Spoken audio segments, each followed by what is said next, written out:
IDTV మన ఉనికి మన వాణి. నమస్తే. తెలంగాణలో 3 రోజులుగా జరిగిన ఆర్టీసీ కార్మికుల సమ్మె ఈ రోజుతో ముగిసింది. నిన్న అర్ధరాత్రి జరిగిన చర్చల కారణంగా ప్రభుత్వం దిగివచ్చింది.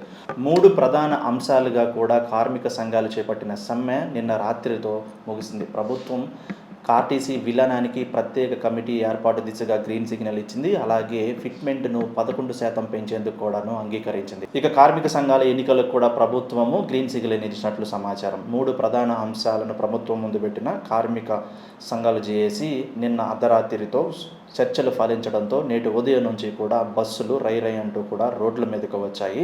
మొత్తానికి 3 రోజుల నుంచి ప్రైవేటు వాహనాల దోపిడీకి గురవుతున్న ప్రజలకు కొంత ఊపిరి పీల్చుకున్నట్లయింది.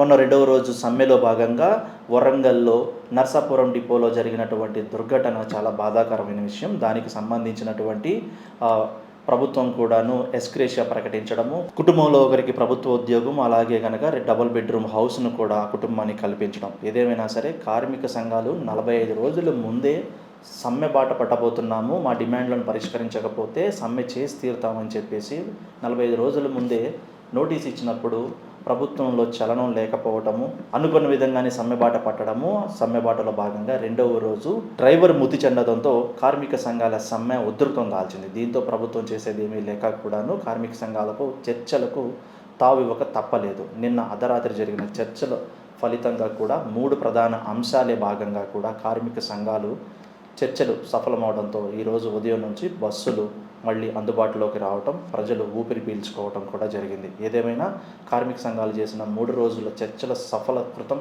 ఏదైనా ఉంది అంటే మాత్రం వారి ఆ పిఆర్సీని 11% పెంచేందుకు, ఆర్టీసీ విలీనం కూడాను దానికి సంబంధించి ప్రభుత్వం నుంచి సానుకూలంగా స్పందించినట్లు, ప్రత్యేక కమిటీ కూడా ఏర్పాటు చేసినట్లు కార్మిక సంఘాలు చెప్తున్నాయి.